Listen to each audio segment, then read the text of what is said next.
welcome to the court. I am its Jester, and we're going to be playing The Letter. Load game. This is where we left off. My eyes snap open. For an instant, it didn't immediately register where I am. Both my back and shoulders ache as if I've fallen asleep all hunched up the night before. Drenched in sweat, the nest of pillows I often keep around me feels more suffocating than comforting. Well, yeah, you got a ghost after you, girl. I let my eyes adjust to the bright morning light streaming through my window and allow my breathing to slow down before untangling myself from the pile. I haven't had a single dream since coming to Luxborn, or at least none I can recall having. It's a shame because they used to be so vivid. Well, hun, now you're about to be having, like, a lot of nightmares, let's be real. Not the crazy vivid, but the more pleasant kind that I'll tell my siblings about. Maybe it's just the stress of living alone. The knowledge that I'll always wake up in an empty apartment with no one to tell stories to. Well, if you keep leaving your noodle cups around like that, you're gonna have some roaches and other insects to tell stories to. I'm telling you that.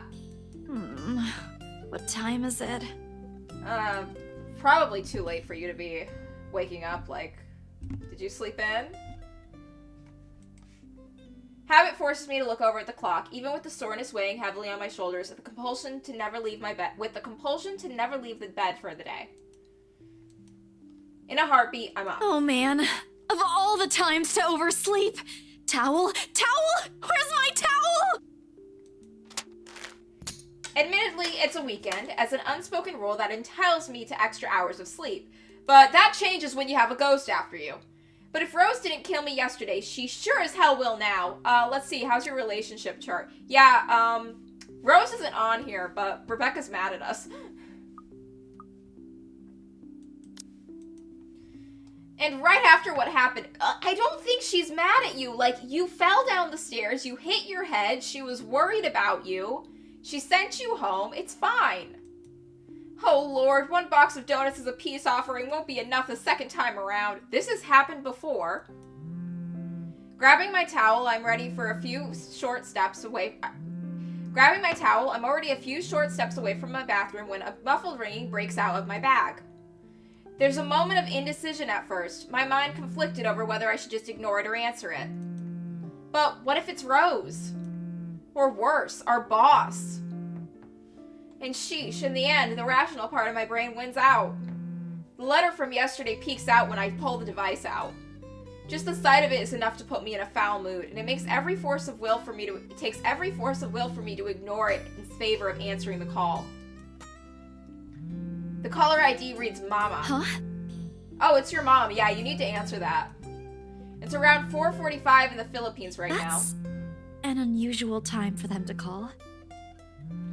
Usually it's around noontime here and I'm the one calling, not the other way around. Better for them to use that money on something else other than an international call. Regardless, in the most cheerful tone I can gather. Hello? Yeah, don't tell your mom that you're being hunted by a ghost right now. Hello? Grace? How are you? Mama! I'm doing okay. How are you guys over there? We're good. EJ won a storytelling contest at school the other week. Brought home a medal. I thought you should know. There's a tired lilt in her voice as she speaks. It's been there since Papa had to leave his job. I wish there was something I could do for her. But from miles away like this, the least I'm able to do is make her not worry. If only my older brother would actually lend her a hand, but Lord knows if that'll ever happen. Odds are Kuya Jordan's already out drinking right now. Oh, Kuya. Again. I can't count on my older sister either, knowing she has a family of her own, and well... Ate 8, it says, I'm trying to pronounce it. Ate Anne's financial situation isn't exactly great right now, having run herself knee-deep in debt. Great! That's great! Tell him congratulations from me. And let him know I'm gonna send him a little something extra this Christmas. How about Nico? Karen? Michael? I hope they're okay? They're doing well. They wanted to talk to you, but they're all busy with school. Oh no, that's fine. I don't want to bother them. Just tell them to keep doing their best for me. I'll just call back when I know they're not busy. And Papa? How's Papa doing? It's a subject I'm a bit hesitant to broach. From the way Mama's voice hitches, she doesn't want to bring it up either. Papa. Grace, he's having a little difficulty right now. Weak appetite, he's having trouble swallowing, and lost a few pounds. But the doctor said we should keep encouraging him. It just means his body's accepting his new treatment well. The money you sent last time helped a lot to pay for it, by the way. Oh, I see. That's good. Tell your mom about the ghost. Maybe she knows something that can help. I won't deny that life has gotten tougher for our family. It used to be easy back when Papa was in good shape. But ever since he was diagnosed with a sickness 5 years ago, he has been unable to provide for us. Now the burden of feeding 8 mouths and settling Papa's bills all rest at my shoulders. Although Mama makes a little, accepting sewing and laundry jobs in our neighborhood, it's scarcely enough to cover... Are you good?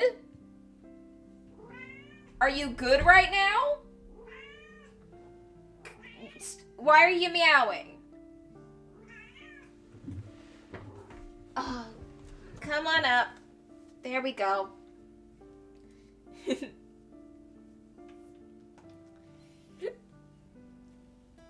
Who's a good kitty?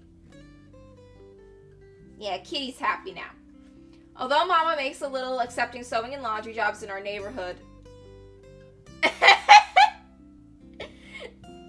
Yeah, I have a needy kitty. Very needy.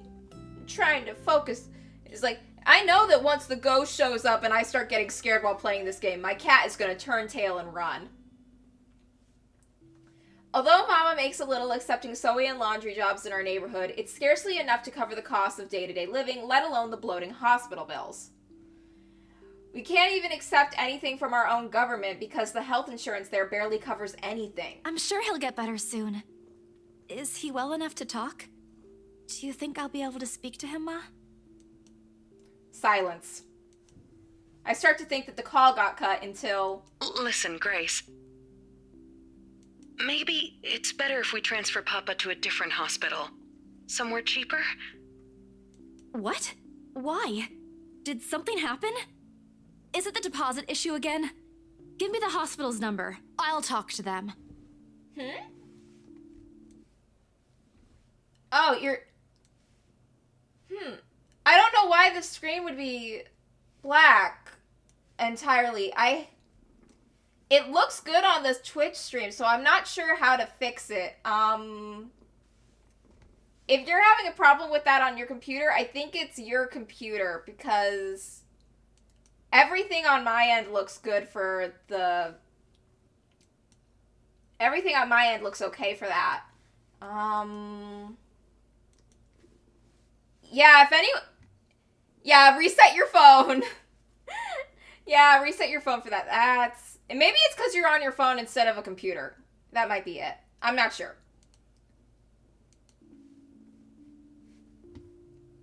No, it's nothing bad. The service here is good. Too good. Even the doctors. But I'm worried you're working yourself to the ground because of it. She is. Mama, we've been through this before. I want the best for Papa. And don't worry about the bills or the medicine, or me for that matter. I can handle myself. Everything's going well here. In fact, we're about to close a large sale. Hopefully. You are going to get haunted by a ghost. That's what's going to happen here. Okay, so the audio's coming through good. The stream preview is showing itself as being fine. So, can you hear the music from the game playing?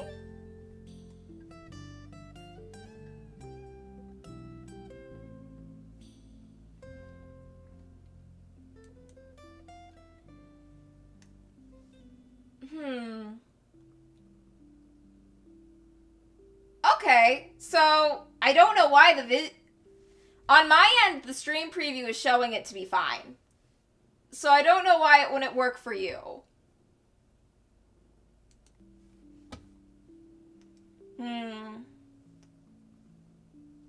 Yes, I have my phone.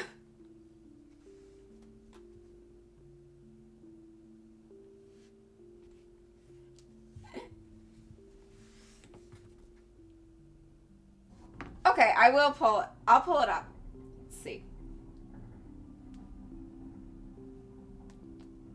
Technical difficulties, trying to see if this is working right.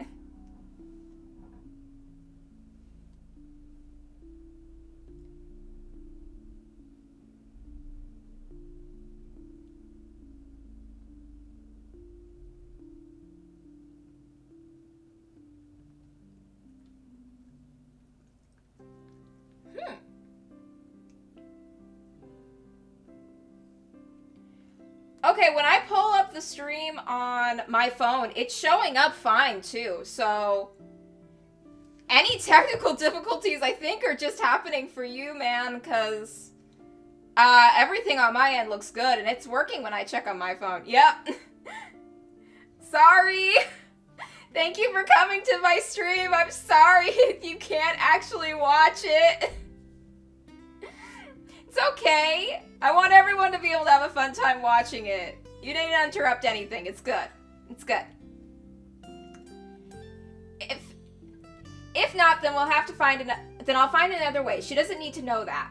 Sorry, Mama. You taught me not to lie yet. Look at what I'm doing. I'll have money to send over soon to cover the rest of Papa's treatment.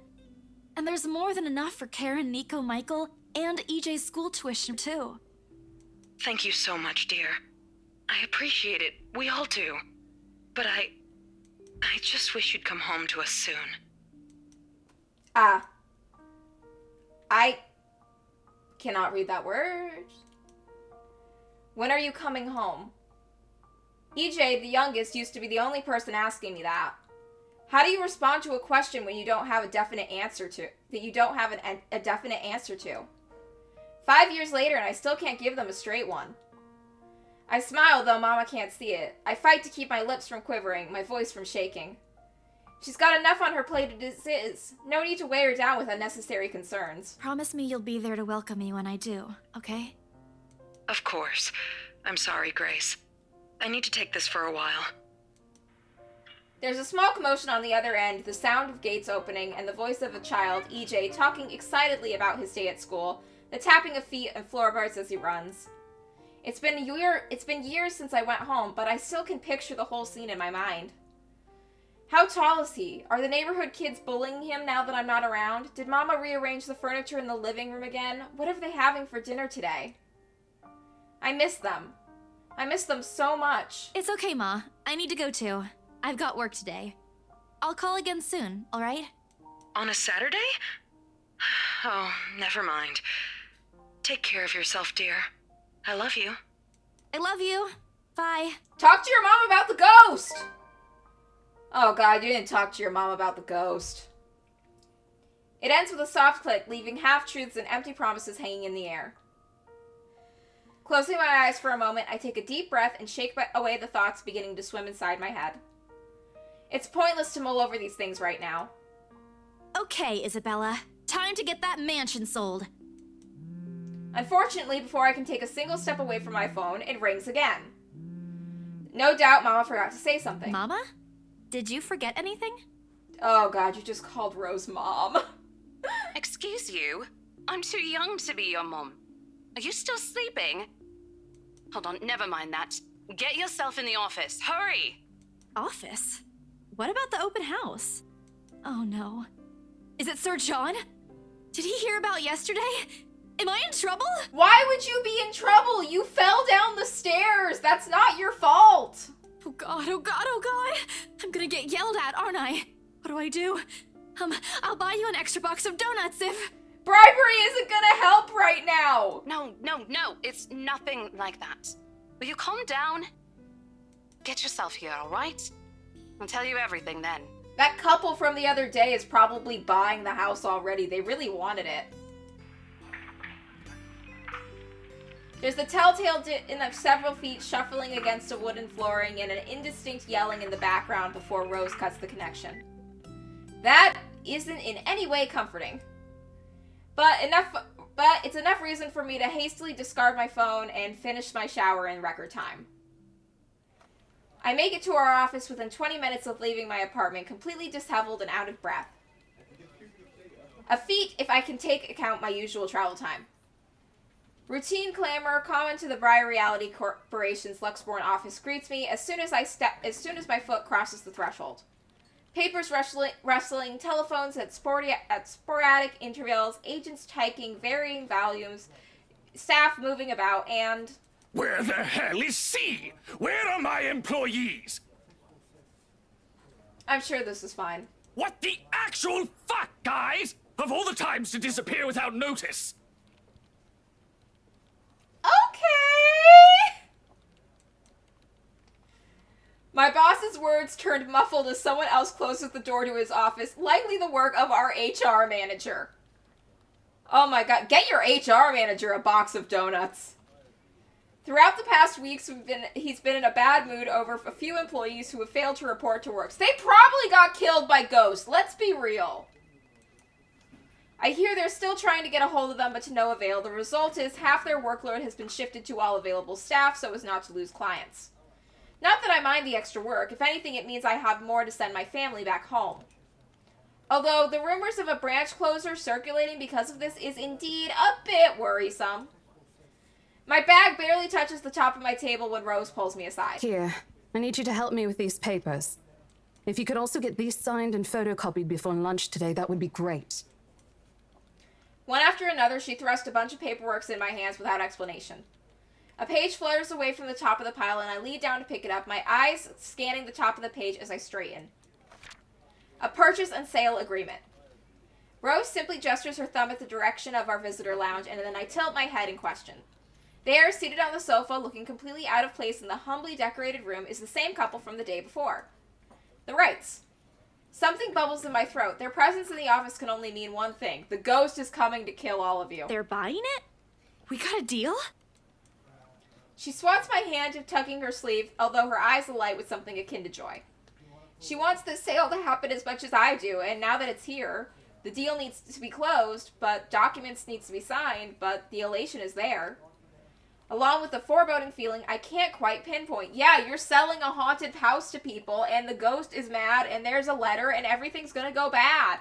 I had to do a little damage control, but they're already interested in acquiring the property, even before they attended the open house. I mean, isn't it obvious? They already hired an interior designer. I've never seen a buyer as aggressive as Madam Wright. She didn't even try to negotiate a lower rate. One at a time, Rose. I can't process everything you're saying at once. What do you mean? They're buying it. They're buying it. They're paying 15% higher than the listing price, as long as we get the paperwork done as soon as possible. I think if we allow it, they'll be paying up front, too. And they're gonna give us our payment in a big briefcase full of paper bills, and it's gonna be concerning. Even with that urban legend? Rose nods. Oh, I was so sure we lost the sale after yesterday. Don't look so surprised. We still have to conduct some last few checks before we completely hand it over to them. Please. I'll happily do the paperwork duty, Rose. I'll even go to the land registry myself and make sure the property changes hands with every single legal blessing. Don't they have better things to spend money on? Probably, yeah.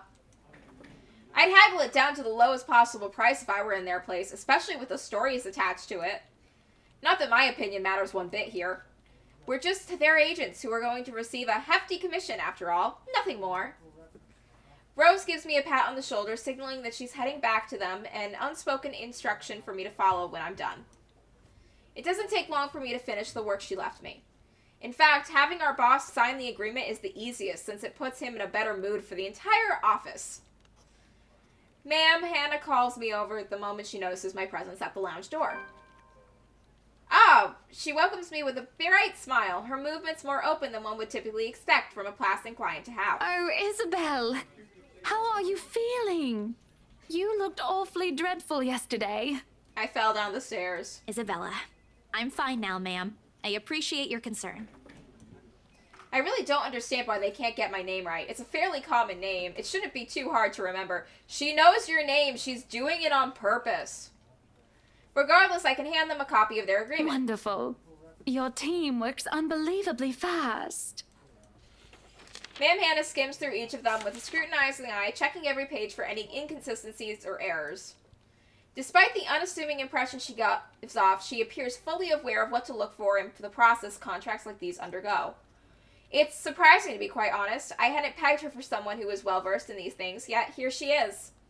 She shows some of it to her husband, and he responds with the same passive interest as if he's more than happy to leave everything to her. I can't tell if it's purely because he believes she's capable enough, or doesn't care about what they are buying, or he simply finds paperwork tedious. Apparently satisfied with what she's seen, Ma'am Hannah claps their hands together before extending it for us for a shake. Rose and I release the breath we've been holding, both of us more than happy to return the Jester. That settles it then?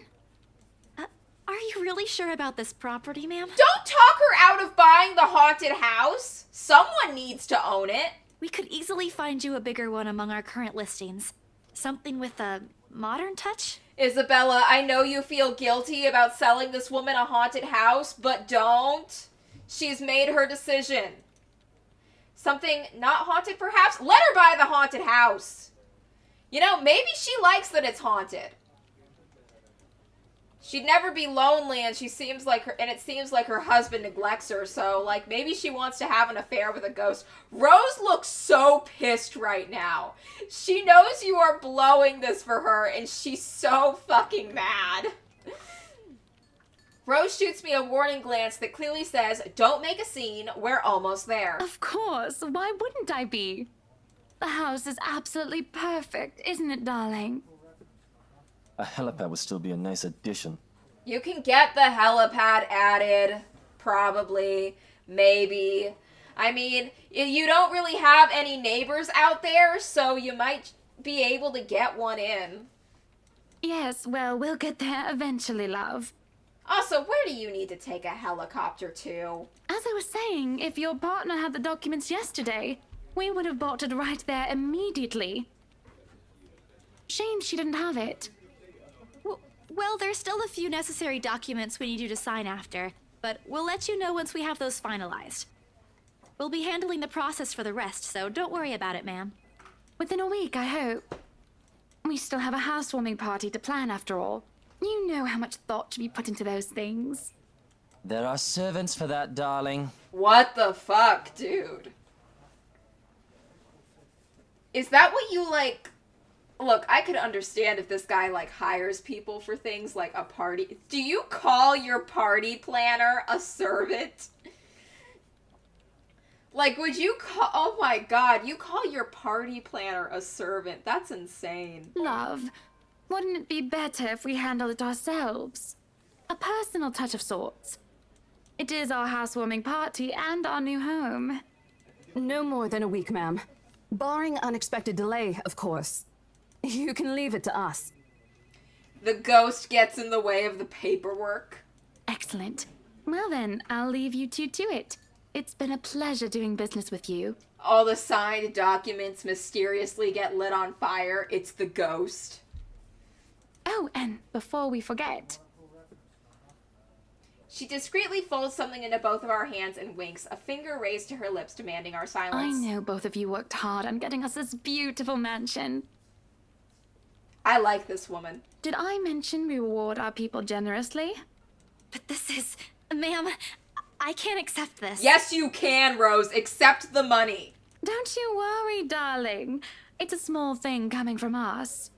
Consider this your bonus for a job well done. She smiles sweetly like this and as if it's simply the most normal thing in the world to do. Well, for her, it probably is. Oh, before I forget, my lovely interior designer would appreciate it if you hand her a copy of the floor plan as soon as possible. She's dying to work on the house. She's gonna die in the house. It's haunted as fuck. You can do that, yes? Here's her contact. Certainly, ma'am. We'll have it processed as soon as possible. You're all gonna die horribly. I knew I could count on you, lovelies.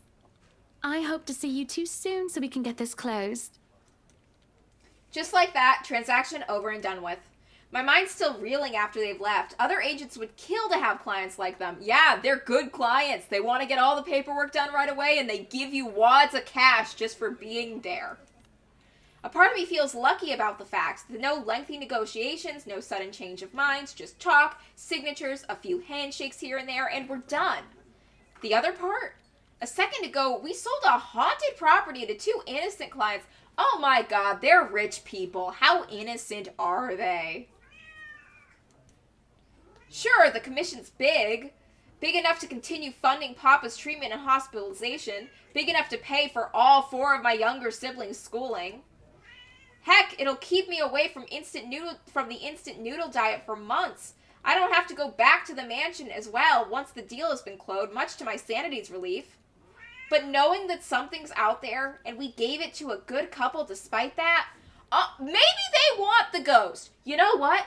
Maybe they're freaky like that. Maybe they're looking for a third, and they want that third to be of the paranormal variety. Oh, Isabella, the things you do to sell houses and get money. Papa won't be happy with that. At least I have good news to tell next time I call home. A little lie I told Mama this morning isn't a lie anymore. Well, there's something. They're gonna have a great time in that haunted house. They're gonna be fine. So how does it feel? How does what feel? Your first big multi-million-pound sale, silly. I know you've been with us for years, but this has got to be memorable for you. The ghost pushed us down the stairs. Memorable is an understatement, Rose. Come on, show some enthusiasm. They gave us a bonus, too, aside from the commission and the other bonus boss promised. What are you gonna do with it? I don't know. Send it home, probably? All of it? Not everything, of course. Most of it. I'll leave some for my living expenses. Listen here, Isabella. I'll teach you something I should have told you before we ended your training. Every woman for herself. She slings an arm over my shoulders and leans closer in my ear as though she's about to share a big secret. It's okay to celebrate from time to time. I don't get it. It's simple. Go out, do something for yourself. Throw a party and treat your friends to free food. Buy a ridiculously expensive plushie. A limited edition plushie of your favorite anime character. What am I holding right now? Don't ask what I'm holding right now. Okay, I'm holding a limited edition plushie that I spent $75 on. That's what I'm holding right now. But I need him because he keeps me safe from the ghosts in the games. Didn't you say the last one's some sort of tradition back at home for you? Hello, this is practically a done deal. Isn't throwing a party a bit excessive? Your call. I won't say no to an invitation, by the way, in case you really are planning to throw one. A few drinks would be nice too, thank you very much. Everyone shows up, the ghost shows up uninvited. I don't think my apartment's big enough for that. You could always move? Bloody hell, you're working in real estate. I think I'll pass. That's too much of an unnecessary expense for me. But I did promise Becca free lunch in case the sale goes well. You go do that. Hold on a sec. She quickly removes herself for me to answer the phone on her desk. Her tone shifts from playful to professional in the span of a few seconds. Today? Not a problem, ma'am. I could bring you a copy of the contract if... Maybe another client. Nothing surprising there. She's one of BRC's top agents, no matter how modest she appears. A saleswoman through and through. I, on the other hand, have very little knack for it. Why are you in real estate if you're not good at it? Of course I learned, eventually. I had to. But someone else will, without a doubt, do a better job. Once, though, in a drunken stupor, Rose told me a story of what could have been. Years ago, wide-eyed, young, and brimming with yet-to-be-fulfilled dreams and ambitions, she was a term or two away from a nursing degree. Out of courtesy, I never pressed the matter further. But perhaps it's where the sense of fondness started. A small connection due to a similar experience in our respective lives. Of goals we both let us pass by because of the circumstances we're in. I'd be happy to discuss this over tea, ma'am. All right, I'll be there. Thank you. New client? Reassigned. Have you heard from Mark at all? Not since the first visit to the mansion. Why? No news from the HR yet? Oh, they're dead. The ghost freaking killed them. None at all.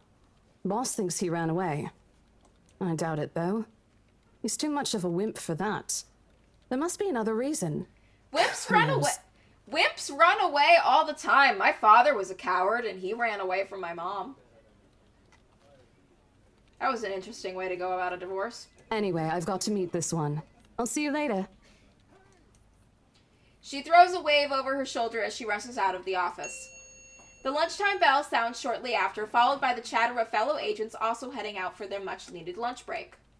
Ordinarily, there is no need for me to go out, but oversleeping didn't allow me the luxury of packing my own lunch today if one considers an instant noodle cup from my pantry packing your lunch.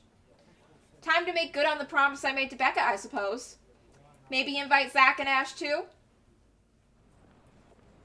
In the end, only Becca and Zach could come. Ash, on the other hand, couldn't be reached at all. All of my calls went straight to his voicemail. He's on the job. Searching for clues. He's at it again right here today, gone the next. Oh well, his loss. We have agreed to meet at a nearby cafe, the same one I frequent with Becca because it's cheap and they give away free bread around closing time. Quaint, a little old-fashioned, though it looks a wee bit out of place amidst the city's tall buildings, but we love it all the same. Much like its facade, the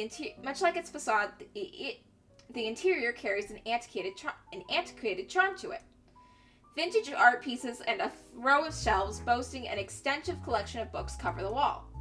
It would have been nice to hang out here for hours on end, but even on the weekend, the place is still packed with people. Thankfully, Becca and Zach have already found seats that are engaged in some casual chatter when I arrive. It's strange seeing the two of them without Ash accompanying the other. They've never been particularly close. Oh, they're like Chandler and Monica. They don't get a lot of episodes together.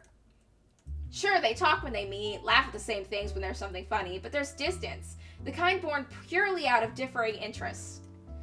That, or Zach's simply afraid of Becca. It's not impossible, and I wouldn't blame him if he is. He might be the tallest in our group, but everyone knows that it means nothing against Becca's temper. Even I'm a little scared of her. Zach! Becca! Well, you seem to be in a better mood today. What happened? Made the ghost someone else's problem. I know that smile, Belle. Come on, still. Don't rush me.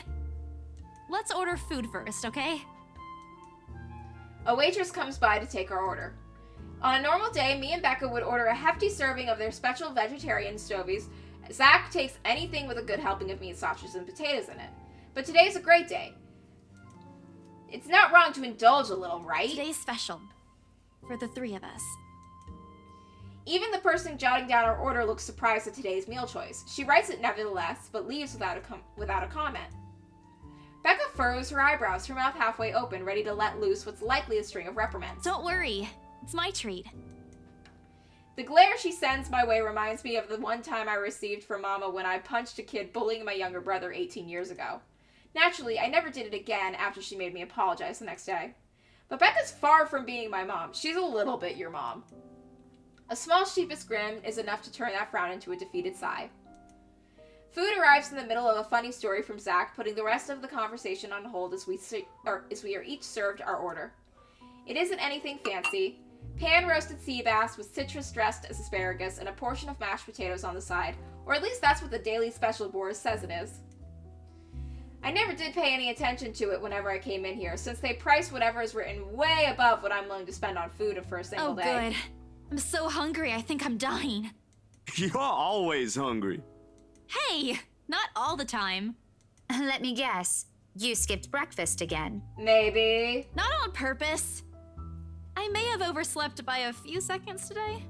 Right then. Stop stalling, Isabella. What's this about? Let us say it, Rebecca. She wouldn't be inviting us out if it wasn't worth hearing out. Well, we're waiting. I'm treating you guys to a once-in-a-century thing. An expectant grin breaks out on my face, except... I'm sorry, say that again. And this is important because...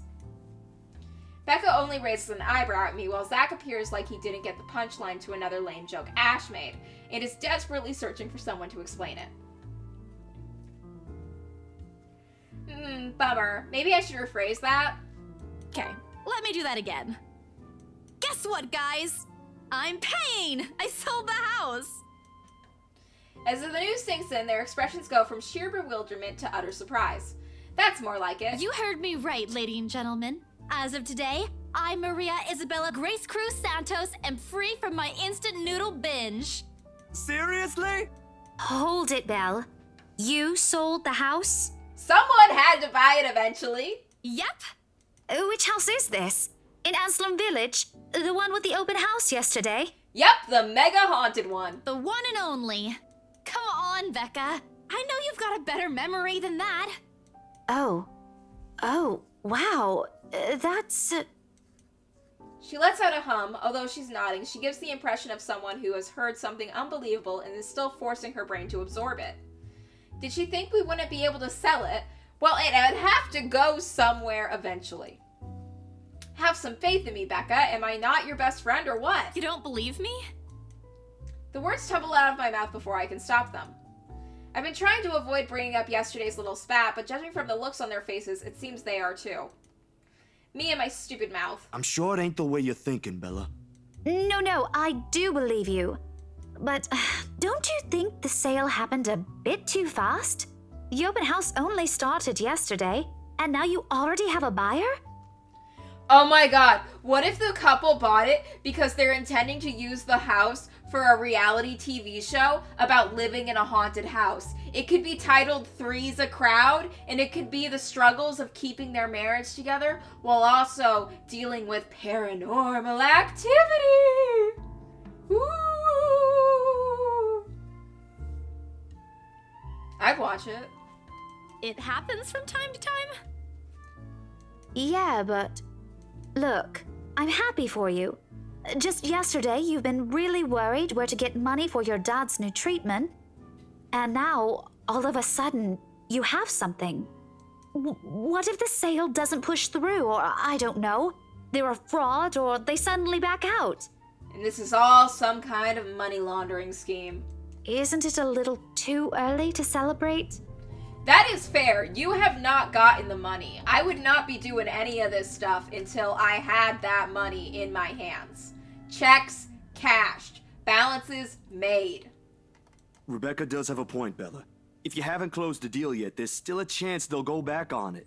Like, what if they get killed by the ghost before they pay you? They don't seem like it to me. The lady appeared to really want it, and she approached me without even finishing the tour. Pressured me into it, more like. But I'm not going to tell Becca about that. Knowing her, she'd only worry. And she already hired someone to handle the house's interior design. You're joking. Who would do that? Someone who really wants to live in a haunted mansion. The Wrights, apparently. It's actually pretty funny. She's a bit too excited to get the property, she forgot to buy it. At any rate, they've already signed the agreement today, so it's just a matter of time. And don't tell anyone about this, but Ma'am Hannah also gave us something extra. Something as in... As in, it's why I can treat you two to a free meal. I'm more surprised you accepted it. She didn't really give us a choice in the matter. So don't lose sleep over this, okay? The couple really want the house. If Rose didn't stop them, they'd likely have paid up front for it yesterday. That's despite the legends, too. I even tried to show them the letter. But nope. I want this house, darling. Go take all our money. Maybe they want the ghost. You don't really think they believe that, do you? I'm pretty sure for them, those are just rumors as well. No one is that superstitious in this day and age, Belle. Lots of people are. Well, there's you. Right. You know what? I'll just eat all of these by myself. I begin to gather their plates to my side, food in each, still untouched. I laugh almost escapes my mouth with the way Zachary's expression quickly changes to disappointment. Becca's hand interrupts me just as I'm about to pull her place closer to me. I'm kidding. Don't go all pouty on me again. I'm just concerned you'll get hurt if this doesn't happen. I know how badly you want to close this deal for your papa. I'm sure he's gonna be fine now, though, with the money. They don't know yet. I think I'll call them tomorrow. Mama said this morning he's showing progress with the new treatment, too. It's just a matter of time. I allow myself to smile, genuine and uninhibited. It's strange talking about this with other people, even those who have known you long enough. But today, things simply feel a whole lot lighter with them here. Lunch passes in an enjoyable fashion.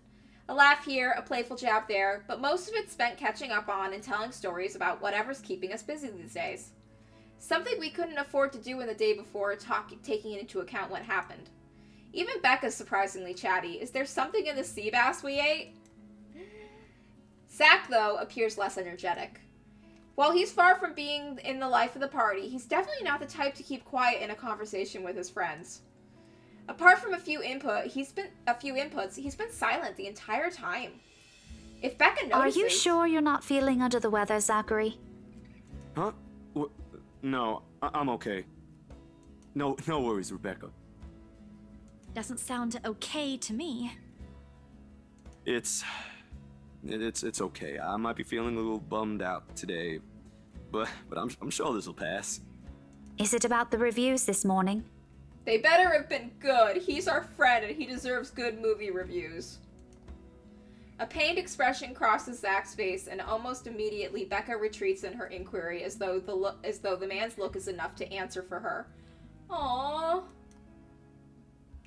I look between the two of them. Did I miss something? What happened this morning? Did I stumble on a big secret?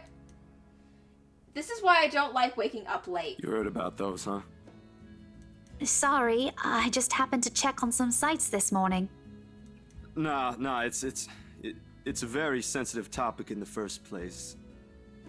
I should have expected it. What reviews? Becca glances at Zach, her motions unsure, eyes asking for his consent on the matter. Although there's a small desire to keep asking on my part, I don't dare voice it out. With Zach, it's always been better to wait, let him speak on his own. Becca too, to some extent, although with her, explosions of temper are more common. In the end, he simply answers with a shift to his shoulders, gesturing her to go on with a tilt of his head. It's his movie. That doesn't explain anything. Stop dangling the information, Becca! The reviews came in and they were bad. It's kind of obvious from the way they're talking about it. Read the room, Bella. Zachary, I'm not the one supposed to be telling her about this. It's still your documentary. Is it something bad? Not bad per se. You guys don't need to dwell on it much. Bad?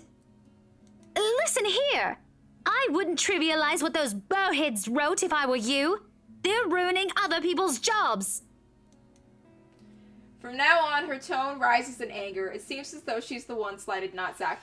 Oh, Becca's gonna start arguing with people on the internet about the movie, isn't she? She's gonna be in that review comment section being like, you do not deserve to call yourself a critic. You are trash. She's gonna flip out on everyone. A snicker escapes me, which I promptly stamp down as soon as she sends me a hard look. This isn't a laughing matter, Isabella. Some bowbag just insulted him. That happens when you create stuff. People insult you and tell you that you did a bad job, and sometimes they call you names, and sometimes they do other things. I don't know. Yeah, whatever. Calm down, Rebecca. Those are just reviews, and it happens a lot.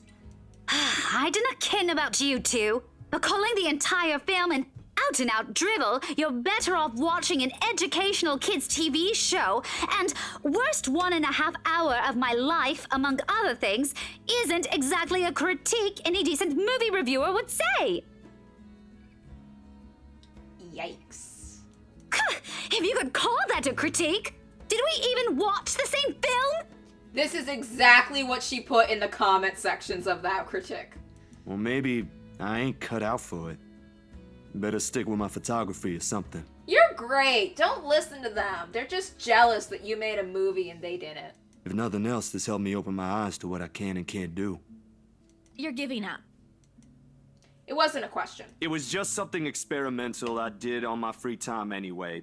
It's no big deal. So what if some critics didn't like it? There were lots of people who probably did like it. But you worked on it for months. Doesn't look like it matters for those people. So who gives a shit about those people? They sound like they suck. Don't say that! My palm strikes the table, sending tableware on top clinking against each other. I didn't even notice when I rose from my seat. But here I am, chest heaving, looking down at him the same way a teacher would look down at an unruly student. Becca's probably proud. I didn't mean to yell, but there are some things people like Zach aren't supposed to say.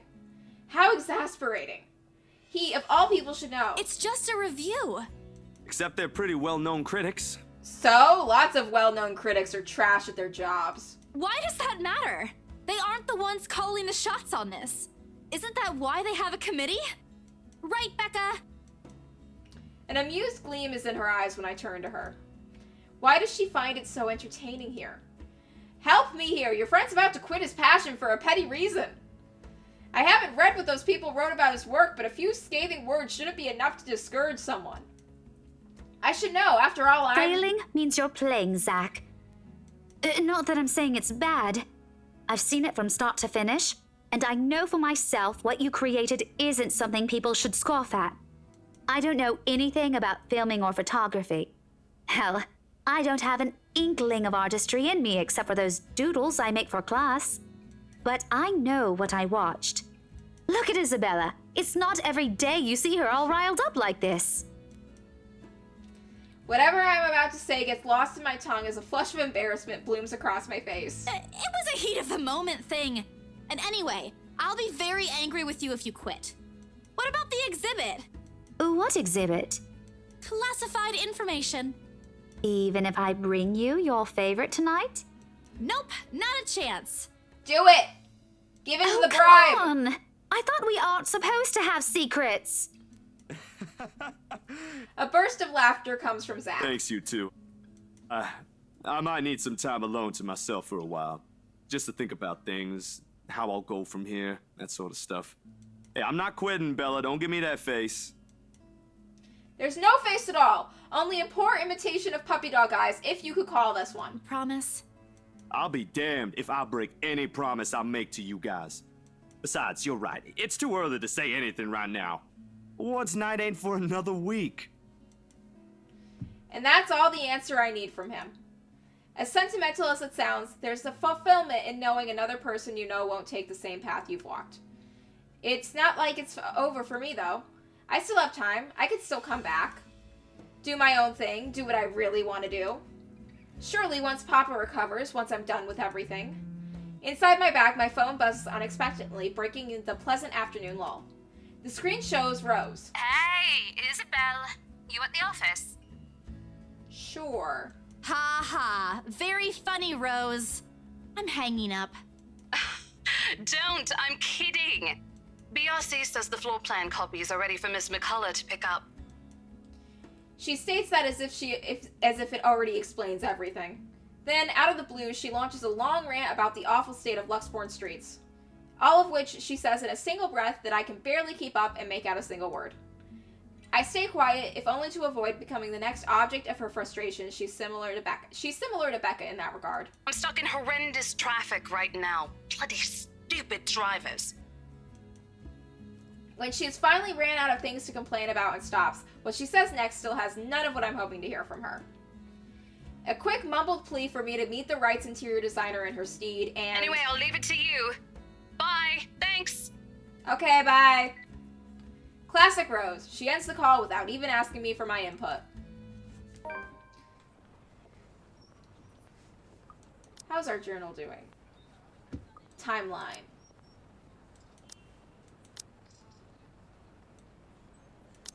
Oh, cool! It comes with pictures. There's the letter. There's Isabella and her family.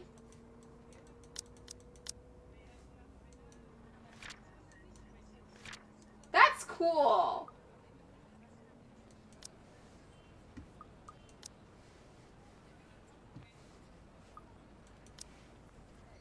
The sky is cloudless and the noontime sun is beating down on the hard concrete when we leave the cafe. It's far from unbearable, but it's enough to put most people in a fickle mood or make them vulnerable to catching something. No wonder we have staff members going AWOL lately, not to mention my boss's mercurial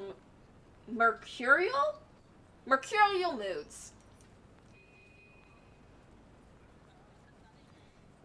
I can't believe I'm saying this, but I want our usual cloudy weather back. For all the gripes about the unpredictable weather, though, the streets of Luxburn remain constantly busy. The hurried tapping of shoes against pavement and the inane chatter coming from the lunchtime crowd filled the humid afternoon air. A small reminder of things we still have to do regardless of how much I want to return to the comfort of my bed. Back to the Briar reality for me, Zach to a meeting of magazine publishing featuring lovely houses, and Becca to her lesson plans and books at home. But more than once, I catch her sneaking a longing glance over at something displayed on the shop window. Did she want to buy something? Maybe I can get it for her this Christmas. I turned my head at the last shop she checked out. A fleeting glimpse. The world stills. Oh! Shit. Okay.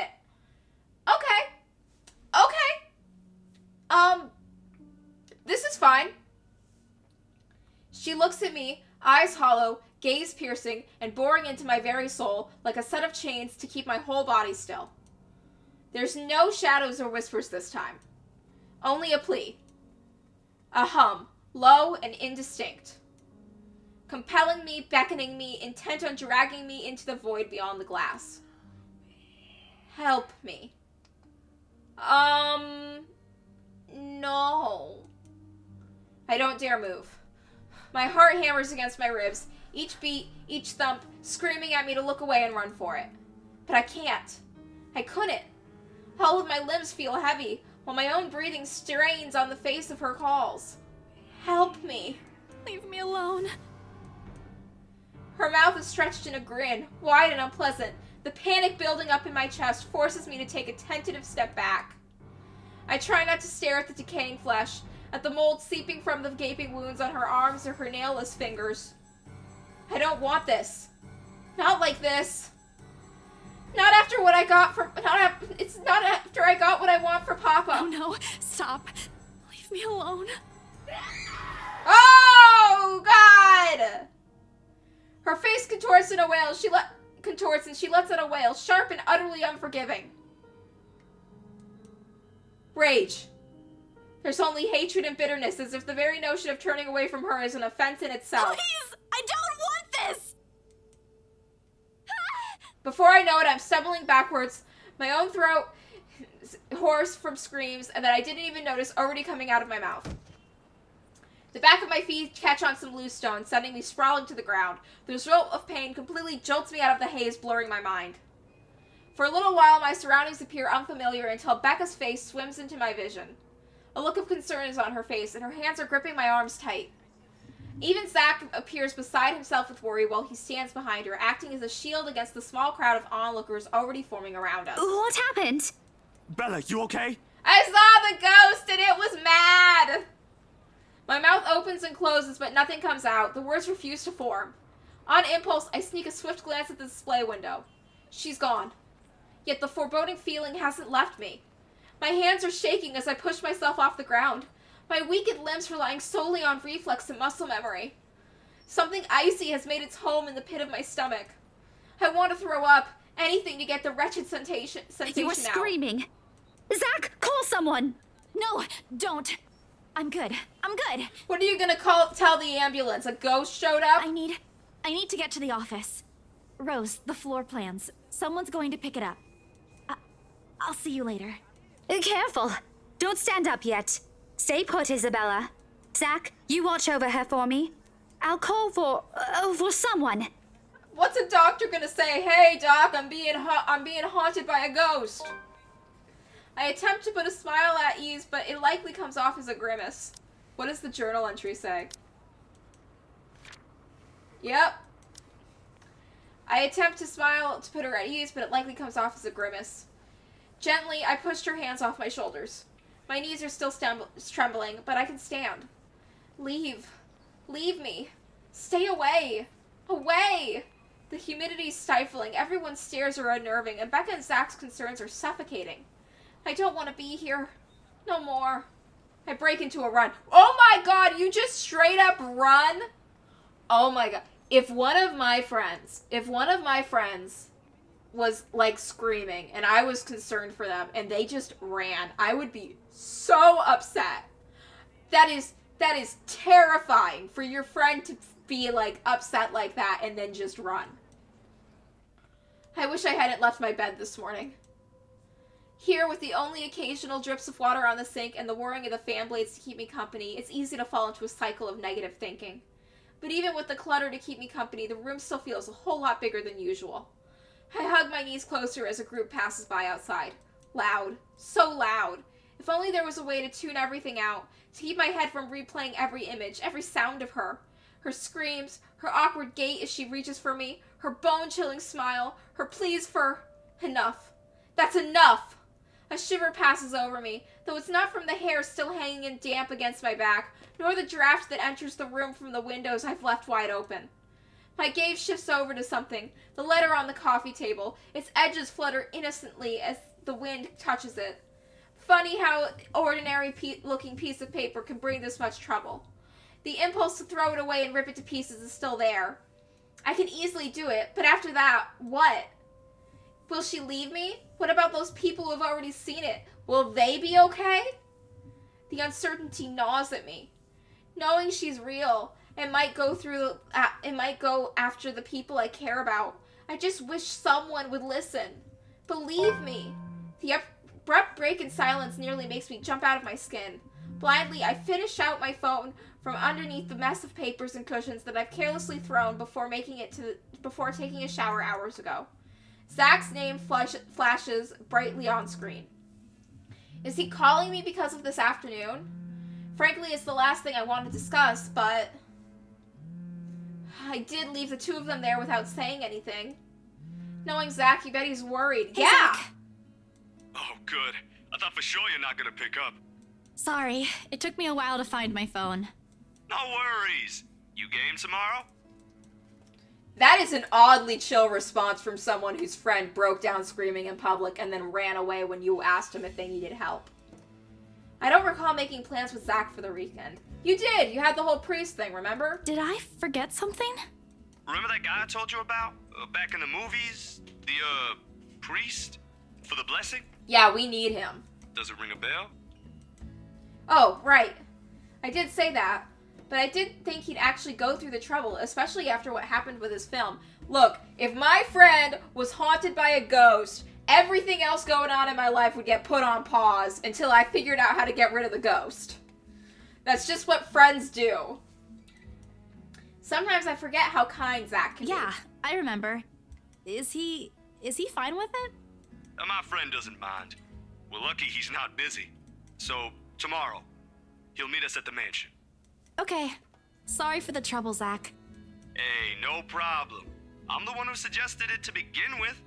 And, well, this afternoon you did surprise us. Never seen you scream like that. You scared the hell out of Rebecca. I guess I owe you a lot for this, huh? Nah, we're cool. You had us worried. But I know you'll tell us about it eventually. I just want to make sure you're doing well. You left all of a sudden and you're not answering any of our calls. He's trying to get me to talk. Talk to him about the ghost. Normally I'd say I'm fine with a few simple reassurances to put their minds at ease. Now nothing will form. I can't bring myself to say anything. He seems to have sensed my hesitation as he immediately changes the subject. Yeah, anyway, I gotta go. I left something on the stove before making this call. Just soup. But it'd be embarrassing if I burned soup. I've burned things. I've burned a lot of things. I don't pay attention to what I leave on the stove. I doubt it. Ashton, on the other hand... Oh, remind me to tell you about what he did with the pressure cooker next time. What did he do with the pressure cooker? Oh, damn, it overflowed! Oh my god, he did burn the soup. Really need to get going. Bye, Bella. He hangs up before I can thank him. The busy tone, though muffled, echoes through the receiver. No one is saying this will work. Even I'm doubtful it will. But right now, I'll take anything. Anything to get out of this nightmare. Sleep comes easier tonight. Okay, I'm gonna take a quick break right now, but I'll be right back in a minute or two.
I'm surprised. Usually I have to realign my model, but I got back in my seat in just the perfect position for it this time. That's great.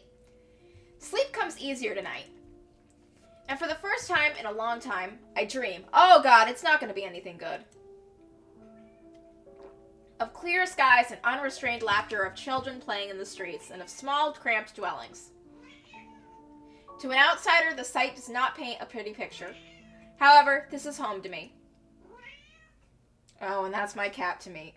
Come here, kitty kitty. What is it? Yes? I'll put you on my lap if you come closer. Kitty kitty. There we go. Upsies. You happy now? Oh god, you're all tangled up in the headphone wire. Okay, we're good. We're good. Morning dawns bright and clear the following day. Although the air still feels muggy and I miss the chilly autumn weather, it's one of those rare weekends when I'm up before even my alarm rings. If it wasn't for Zach's call last night, I'd probably sleep in. When 9 a.m. rolls around, I'm already on my way to the Emmergrid mansion. To think that I'd have to go back again, I'm lying if I say I'm excited. I know! Like, she's gonna... If she doesn't get rid of all those noodle cups, she's gonna get ants. And you know what? Her being haunted by the ghost is honestly gonna be the least of her problems if she has an ant or roach infestation. Those are much harder to get rid of. Okay? Like, who would you rather call? The Exterminator or the Ghostbusters? Let's call the Ghostbusters. They are fun. To think that I'd have to go back again, I'd be lying if I'd say I'm excited. I don't have to anymore. Rose happily gave me paperwork duty when I volunteered. We're on the last phase of sale, too. Well, almost. Look, if the ghost kills these people before they buy the house, you're screwed. Papers to sign, documents to finalize, various other legalities to settle with the current owner, and all that still. Never mind its new owners want everything done within a week when the process typically takes more than that. What? They want it done? Well, get it done. I really don't understand rich people. Rich people don't understand themselves. That's why they do stupid things sometimes. That's why they spend their money on such stupid things. They don't understand themselves and they think material possessions will help them get a greater understanding of themselves. And then they don't. And then they do stupid things. And then everyone makes memes about it. But money can do wonders. I won't be surprised if they'll be able to push the process just a little more like they did to secure the house. The point is, I'm under no obligation to return to the house anymore. Running is an option, of course. I can now move on to another property and forget everything. However, at the end of the day, it's always my conscience that wins. What if something happens to those who have seen the letter? Ash, Zach, Becca, Miss Micalo, the Wrights? The guilt will follow me to my grave. Oh yeah, the guilt will lead... Well, at this point, the guilt's gonna lead you to your grave. You're going back there. You're gonna get in trouble. The mansion looms as we approach. Well, it looms always. It's big. That's what big things do. They loom. Whispers welcoming me back. Shadows calling. I hope this is the last time. Hello, good sir of the faith. I don't have religious trauma that you're bringing up right now. What? No, we're good. Yep. Oh my god. Do you have holy water in a water gun? Do you have a water gun full of holy water? Please tell me you do. They are engaged in a quiet conversation when I find them in the mansion's front gardens. But even with a familiar company, it's impossible to feel at ease here. No matter who I'm with, the feeling of being watched is there, like the very place itself is aware of its trespassers. Zach, on the other hand, doesn't seem to notice. Or he simply doesn't care, or at least he used to. Or at least he's used to it. I can never tell with him. Sometimes he's almost as hard to read as Ash. He's just like, yep, just sitting here in front of this haunted building with a priest, waiting for my friend so we can exorcise a ghost. Man, you better have holy water on you. At least Zach doesn't ask for as much patience as dealing with Ash does. And that says plenty about him. Miracle of miracles how the two have ended up being best of friends. Hey, opposites attract. He waves at me as I approach. True to his promise, Zach has brought his friend with him. Father Norman. Hello, Father. Somehow, I expected him to look older. Oh, don't be surprised. They say people who have found their calling are getting younger these days. He reminds me of the priest at my cousin's wedding. The priest at my cousin's wedding was so cool. He was cracking jokes during the ceremony. He was the light of it. Meanwhile, that was the first time I had stepped foot in a church in several years, and I was freaking out a bit and just staring at a pole the entire time.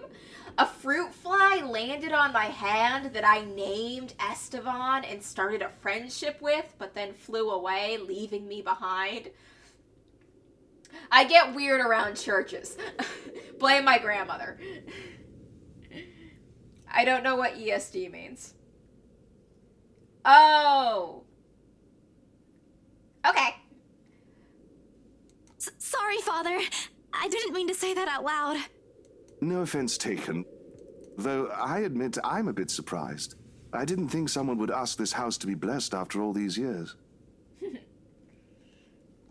Someone always has to buy... Someone has to buy the house. And if someone's going to buy the house, they have to... Oh, that is such a cute little emoji! That is an adorable little emote. I love that emote. That's so cute. Oh god, I got distracted. Okay, ghosts.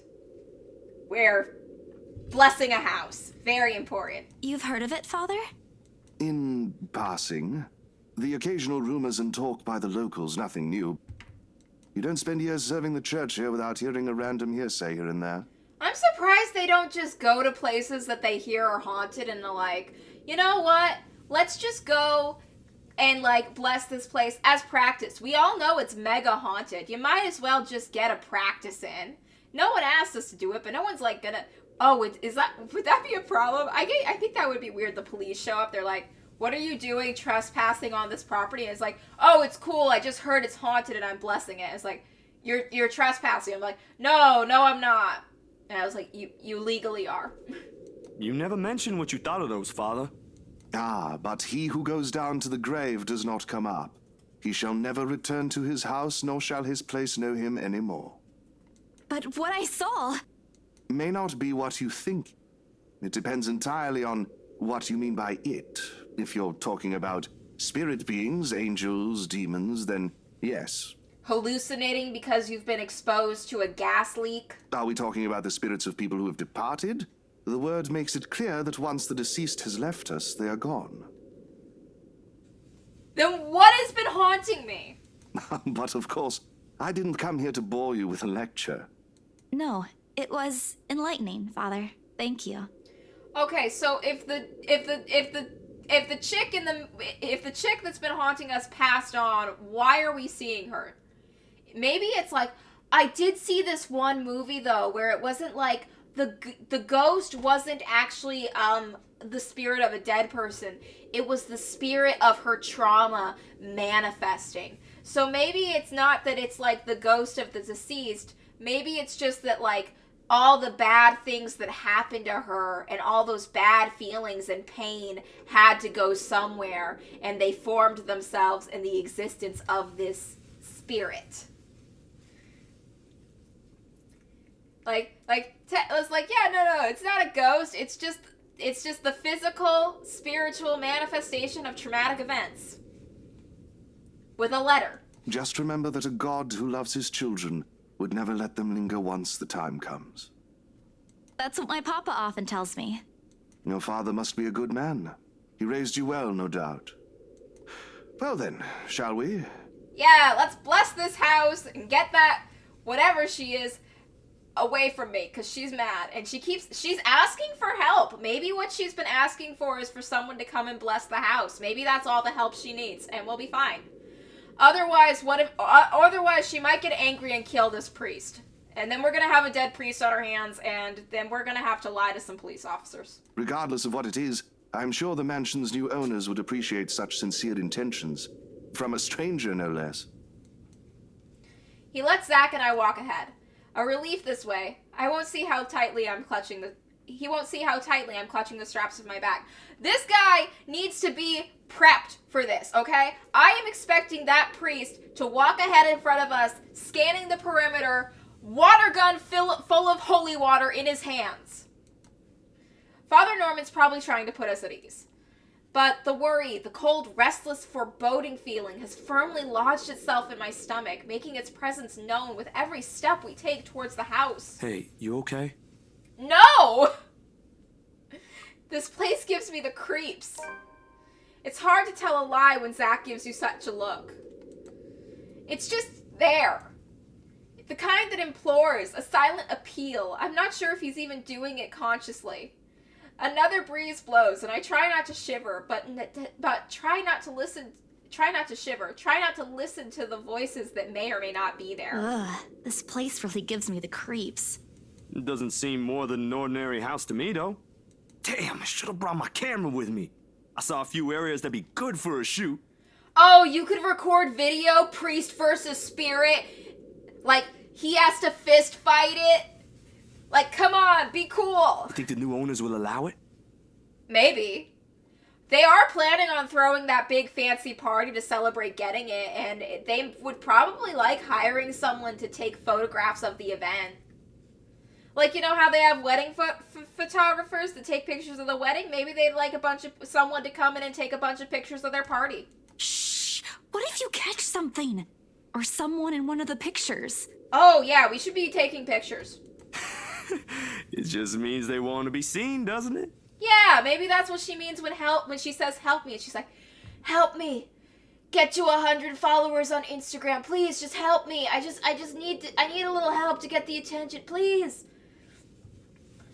Come on, I'll like for like. I'll subscribe for sub. I'll sub for sub. Let's go. Let's do this. Maybe she wants you to help her get some social media attention. Don't ask for it. It's not like we can stop them if they do. You're really not helping, Zach.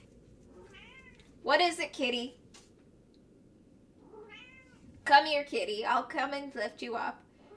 My cat is just so indecisive.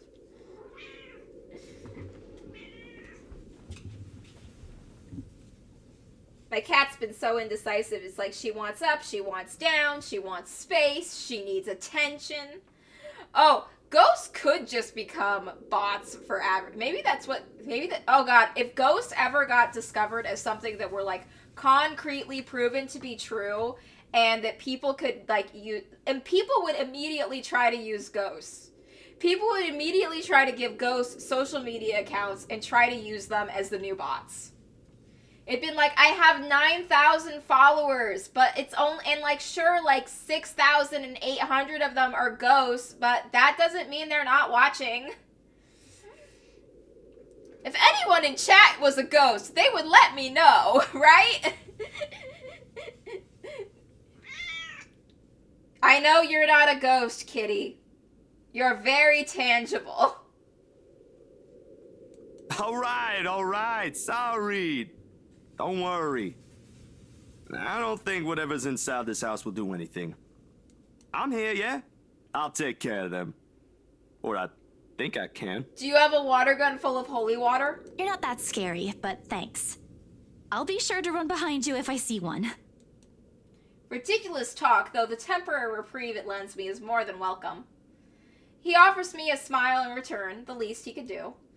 With a slight motion of his head, he gestures for us to move ahead, while my own fears have left forgotten in the meantime.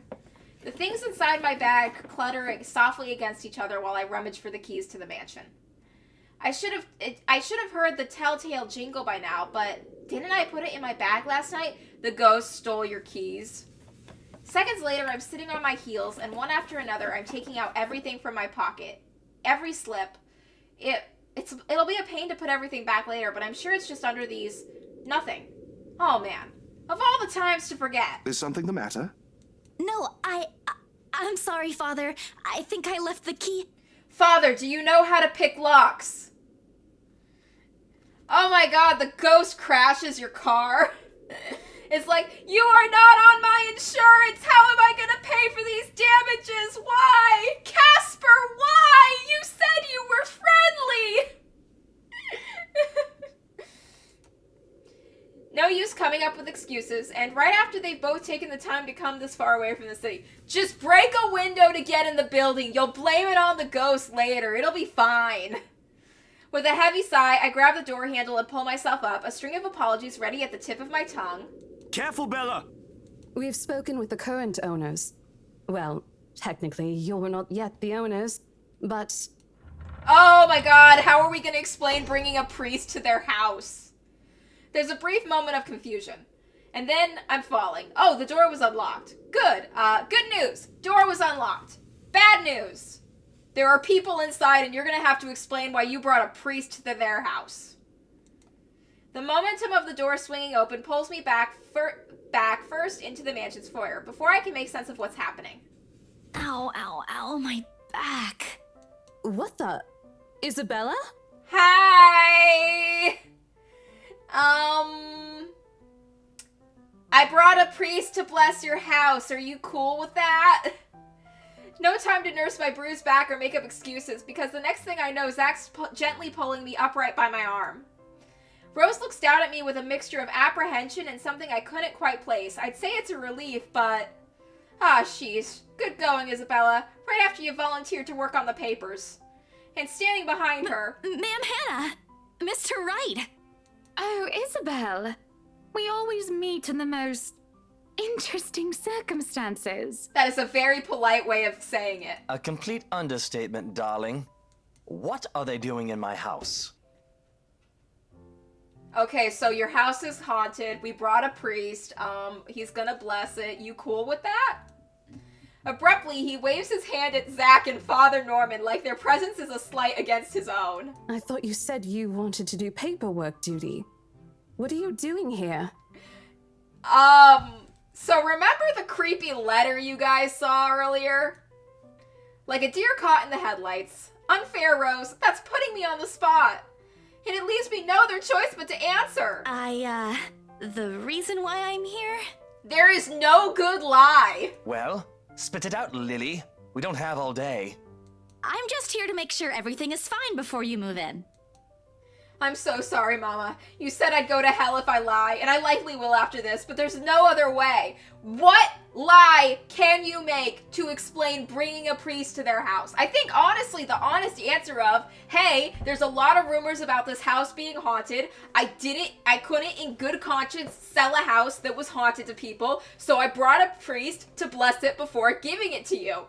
I think that would probably go over more smoothly than lying, because what lie can you make? Well, it isn't entirely a lie. I'm here to make sure no one disturbs them after they move in. It just so happens that what I'm checking for and trying to drive away is the paranormal variety. Oh? The house appears impeccably fine to me. Mr. Wright shifts his eyes around in a careful manner, as if he's looking for faults in every crevice of the house. The grin on his face, though, when he returns his attention to me is similar to that of my kuya Jordan, who was often given me when he was up to something. So, sir, I have a totally rational explanation for me bringing a priest here. I swearsies. Oh, by the way, while I've got you, is it cool if my friend takes pictures around here? Hoping to get some nice snapshots of some priest versus demon action fighting.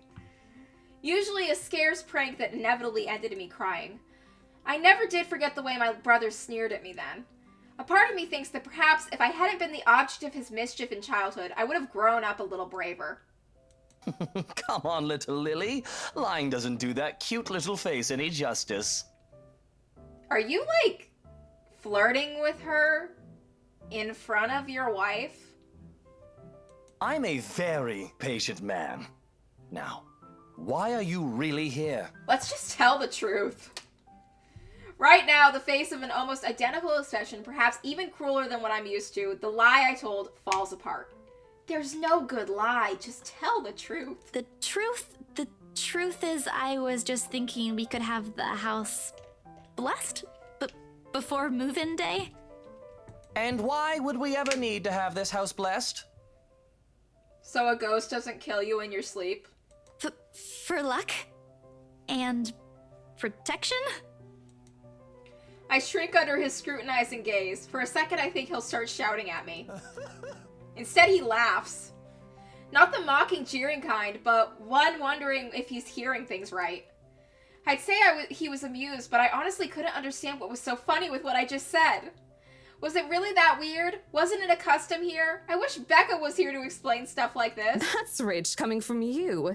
When we saw Devlin Court, you didn't... Is that the place where we found the dead body in the couch? It's a small custom back home. I thought it would be nice to do something that would bring positive energy to the mansion, since this place has been empty for years. And the papers, Isabella? I hope you did those first before this. Of course I did. It's almost done, in fact. But there are some items I still have to double-check before finalizing everything. You know I don't sign without a thorough inspection. And well, this is what this is for, too. I just thought it would be more efficient to do both at the same time. Here, I thought you didn't want to go back. A job is a job, Rose. Gotta do what you gotta do to make a living. Oh, Oh, well, if that's the case, then go ahead. See? Honesty is the best policy. No need to be so hard on her, Rosie. I personally think it's a nice touch. I was actually thinking of the same thing, but you beat me to it. Darling, Buttercup, please. You know these things don't work. No offense meant to the holy man, of course. That does not explain the nigger. Oh, what the fuck? What the fuck? Oh my god! Oh my... All of a sudden, there's an awkward silence that even Rose, of all people, seems reluctant to break. Holy shit! He really just said that! Although a desire to do so is evident in the way her eyes nervously shift to Mr. Wright. I was not expecting the game to go... Oh my god! I was like, okay, we're playing a horror game. All of a sudden, oh my god, this man just dropped a slur. Meanwhile, Zach's grip on my arm suddenly tightens. He doesn't say anything further, but there's a conflicted look on him when I glance up. Oh my... You know what? Leave these fuckers to the haunted house. Forget about blessing this place. Let him live in the fucking haunted house. He deserves a ghost haunting him. Fuck this guy. He deserves to be haunted by a ghost. Oh my god. That's the face he makes when he desperately wants to give someone a piece of his mind but chooses not to do so, mostly to avoid confrontation or fanning the flames to an argument. Let's just go. Let's just leave this guy to live in his shitty haunted mansion. Hope he has fun when the ghost chokes him out in his sleep and steals his wife. He has always been like this, even among his own friends. He chooses to take a placating stance despite holding opinions of his own. Everyone in this room is so uncomfortable. Why did you do this? Not that I won't say anything. I know Mr. Wright's a client, but yeah, fuck this guy. Throw hands. Punch him in the face. Break his nose. You can't just say that in front of other people. In front of Zach, no less. If Ashton were here, I know he wouldn't stand for it. And neither do I. There was a reason why bullies back home never touched my younger brother again after I gave him a taste of their own medicine. He might be inches taller than me, but I'm pretty sure I can still land a hit or two. Yeah, girl boss, beat the shit out of him. Maybe if I'm only not. Oh my god, maybe if I'm not going to get in trouble with the BRC for it. But before any punch could be thrown, Ma'am Hannah cuts in. Lucille Mitchell Wright. Oh, full name. She's mad. In a voice too firm, demanding his complete silence. What? Instead of answering, she merely crosses her arms and shoots her husband a sharp, disapproving glare. That seems to have done the trick. He immediately shuts his mouth, but not before muttering a few inaudible words under his breath. At this rate, Ma'am Hannah could only sigh and roll her eyes before more than happy to get back to the topic at hand. Why are you married to this man? You seem much too good for him. You deserve better. Leave him. Divorce him. Divorce him and keep the cool haunted mansion for yourself. You and the ghost can be roommates, and then you and the ghost can fall in love, and it'll be a love story for the ages. That's what we need to do here. That's what the ghost meant when she was saying help me. She meant help me get a date. That's what it was. I'm sure she knows what she's doing, love. She got us the house, remember? Who knows what a little positive vibe can do? It could even give us what we've been eagerly waiting for all these years. Oh god, please tell me they're not gonna have a baby. What have we been waiting for? I don't think I was ever informed of. Why are you two married? Nothing you should worry about right now. Oh, you're gonna baby trap him. You're gonna baby trap him, and then once you have the baby, you're gonna get a divorce, and then you're gonna take all of his money and get a shit ton of extra cash and child support. That's the plan here, isn't it? I see you, sister. I see you, ma'am Hannah. I know what you're doing. Anyway, we've still got a few things we need to discuss with Rosie here. Over lunch? I hope you don't mind, Isabel. We'd love to take you with us, but... I want to get out of here so badly. Oh, no. Go ahead, ma'am. This'll take time. That's why there's 2 of us working on this. Rose looks like she's about to murder someone, probably me. At least she won't have to stay in the haunted property. She's getting the better end of this deal if anyone's going to ask me. Oh, wonderful. I hope the next time the 3 of us meet, it'll be over a closed deal, hmm? Of course, ma'am. Please look forward to it. Rose hurriedly hands the keys to the house before mouthing reminders to secure the place and harmless threats for throwing her under the bus. I return it with a reassuring smile of my own, even if she's one who often forgets things. Sheesh. And just like that, gone just as quickly as they appeared, fleeting from one scene to the next and leaving me wondering if this is simply what's typical for the rich and famous. If so, I'd rather stay with my rundown apartment or a little shack back home. There's still joy in the smallest things, after all. With a house this big, it's not surprising that the ceremony takes a few hours to finish. The sun's already high by the time we've gone through the last room. I can never say I'm a devout follower of my own faith, even with Mama and Papa's teachings. But hearing every word Father Norman uttered as he went through the house has put me at ease. All of a sudden, the mansion doesn't seem so scary anymore. Maybe there's an end to this. Perhaps this is the end. Father Norman bids us goodbye upon exiting the mansion grounds. He has business in the village nearby, he says. A minute gesture to reach out to the members of their parish every once in a while. It reminds me of a distant memory, of hands and a few kind smiles that helped my family pull through times when they were tough. But before he leaves... Isabella, a word before I go? Are you about to give me a gun filled with holy water? Zachary hasn't been really forthcoming with your situation, and it is something I understand it wasn't his to share. But whatever burdens you, know that it's not a permanent fixture in your life. Besides, you have people to bear it with.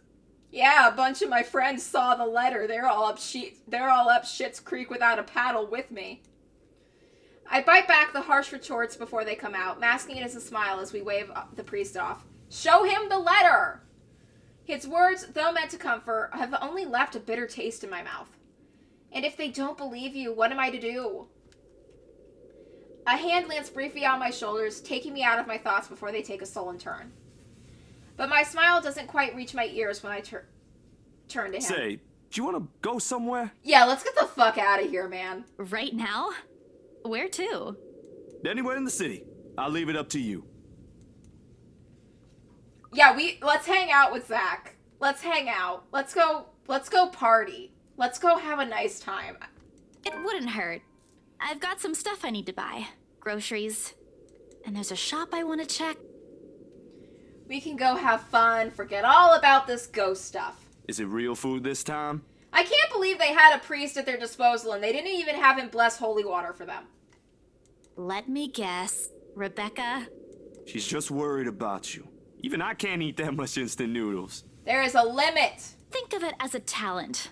There is a limit. Let's just go, Zach. I smile, a real one this time, devoid of any unpleasant thoughts. Regardless of what happened between us these past few days, I don't want to think harshly of them. Zach had me wait on a nearby bench upon arriving, prior to going off somewhere. He hasn't returned since. It's been a good 20 minutes before being left alone entirely to my thoughts. In this weather, the city park gives off a lazier and more languid vibe than usual. Where children are usually seen running around and playing, there are now people leaning back on their picnic blankets, simply enjoying the afternoon sun. The smell of food drifts from the nearby carts, and if the wind blows in the right direction, one would catch a whiff of freshly trimmed grass. I'd gladly sleep on this bench if I wasn't waiting for anyone. Soon enough, I see the hulking figure running towards me, carrying a medium-sized box in one hand and casually waving the other at me. He's panting when he reaches my bench. Sweat drips profusely from his forehead, but there's a grin on his face. Sorry, the line was really long. Really long. You didn't have to run. Sit down first. Nah, I'm good. Didn't want to make you wait for these. Oh, did he get donuts? I already know what's in the blue box before he opens it. Oh, cinnamon rolls! Even better than donuts! Cinnamon rolls, all 6 of them topped with white cream cheese glaze. Oh my god, Zach is the best! The very same one I bought after I sold my first property. After I met Zach, Ash, and Becca. Funny how such small things could trigger a distant memory, no matter how mundane it is. I don't say no to free food, but why is he getting me these now? Well, hon, you just had a paranormal experience, okay? Enjoy the Cinnabon. What for? He leans on the empty space behind me, wiping sweat off his forehead before answering. An apology. And as thanks for yesterday and the other day. You don't have to buy me anything, Zach. You were upset. You haven't been yourself recently, and people kind of miss that, you know? Are you just saying that, or...? No, really. Rebecca told me. You know how she is. Ashton, too. Ashton was an ass. He should have been named Ashhole instead. He went a little overboard, yeah. I can talk to him if you want. He'll still tease me about it, even if it's Rebecca telling him to stop. Besides, I can handle him. You always do. And yesterday, when you talked me through my little slump, I thought, hey, I want our old Isabella back. Are you still upset? Well, like, the priest blessing the house should have gotten rid of the ghost. So they're probably good now, right? There are times when I wish Zach had been my big brother, or Becca, my older sister. Maybe life would have been a little easier then. Maybe Papa wouldn't be as sick as he is. Maybe I wouldn't be alone here. But then again, if they are what I wish them to be, I wouldn't be here. I wouldn't have met Ash, too. Life back home is tough, but for all that, I wouldn't change it for one selfish wish. In this city of 68,000 people, I have people I could depend on. 3 of them, in fact. And when you think about it, when you compare the numbers to the odds of finding someone like them amidst this sea of nameless people, I'm lucky. Thanks a lot for today, Zach. You didn't have to, but you did. I can always count on you. Just me? No Ashton or Rebecca? Oh boy, they won't be happy to hear that. Well, Ashton and Rebecca didn't buy me Cinnabons just now, did they? Oh god, I really want a Cinnabon now. I don't mind being the favorite, though. Nope, no favorites. But you cook better than both of them, so that's a plus. It's always been food with you, ain't it? If Zach is the best cook in the friend group and he burned soup yesterday, this entire friend group is struggling. Like, he burned soup the other day. Oh my god. And we still don't know what Ashton did with the rice cooker. They're all struggling. They're all living on that noodle cup diet, whether they like it or not, because they can't cook better than that. Don't put it like that. You're making me sound like a glutton. Embrace being a glutton. I'm not saying you are, but it does feel good to know there's someone I can invite for food to be able to eat all of it. Only that? I thought we were also art buddies. Oh, that too. But the food thing really stands out when you think about it. You do eat a lot for someone your, size. That was phrased so delicately. Low blow. I take pride in my height. So, is it okay now? Do you feel better? Does it still scare you? A little. I'll be okay. I'll figure it out, somehow. It's not as bad as the other day, and Father Norman helped too. I should have brought something to thank him. Maybe we could have traded him a Cinnabon in exchange for holy water. Oh, we could visit him anytime. He loves hearing from the young ones. He isn't that old, is he? Don't know. He doesn't tell. I think I might have seen his face somewhere before. I just couldn't recall when or where. Ash says he looks like his boss, or the bartender at the local pub if he squints. Don't take his word for it, of course. He might have accidentally inhaled something from the forensic lab again when he said that. Oh, accidentally. Yeah, I see how it is. This time the laughter that comes from both of us is genuine. Back to the usual. Things may not have been the easiest lately, but it certainly isn't the worst that has happened. We do end up sharing the Cinnabons between us, despite Zach's insistence that it's only for me, but more than the food, there is a relief and contentment. If you need anything, just ring, okay? Like when Ash annoys you too much. I'll help you with him, best friend or not. No way. I can take him on. Still an extra muscle wouldn't hurt, yeah? Just let me know, and I'll back you up. Oh my god, we can take some boxing gloves and we can dip them in holy water, and then you put on the boxing gloves and then you can punch the ghost. That's how we all have to fight the ghost. We all get boxing gloves. We all soak the boxing gloves in holy water. We all put them on. We all square up.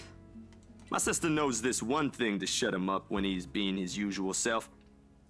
Ask me what it is whenever you want, and I'll spill it. I don't think that's necessary, but thanks. I'll keep that in mind. He leaves me with a smile and a wave. Off to some new gig again. As for me, well, we still needed to talk, Becca, Ash, and I, put petty arguments aside like adults we all are.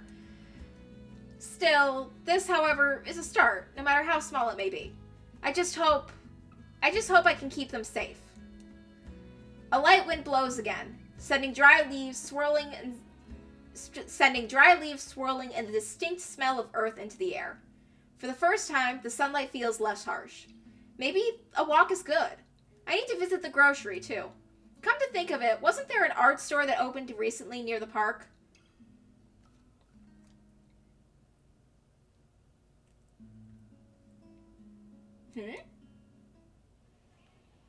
Oh! New day? The cat's name is Berithiel. I hope I'm pronouncing that right. Or at least, that's what his collar says. It's an odd name to give a cat, in my opinion. But it speaks to grace, much like the one that carries it shows when the way he swishes his tail and his eyes follow my hands at every movement.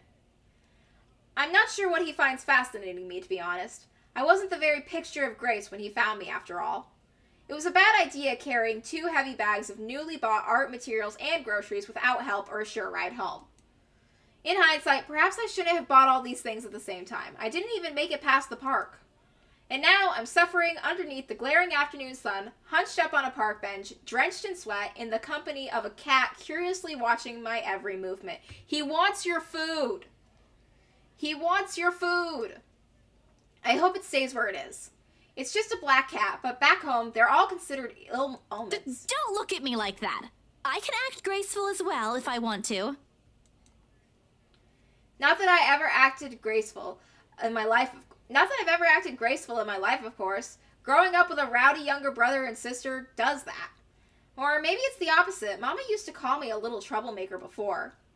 Well, graceful or not, there's no use moping. A short breather and then I'm off home.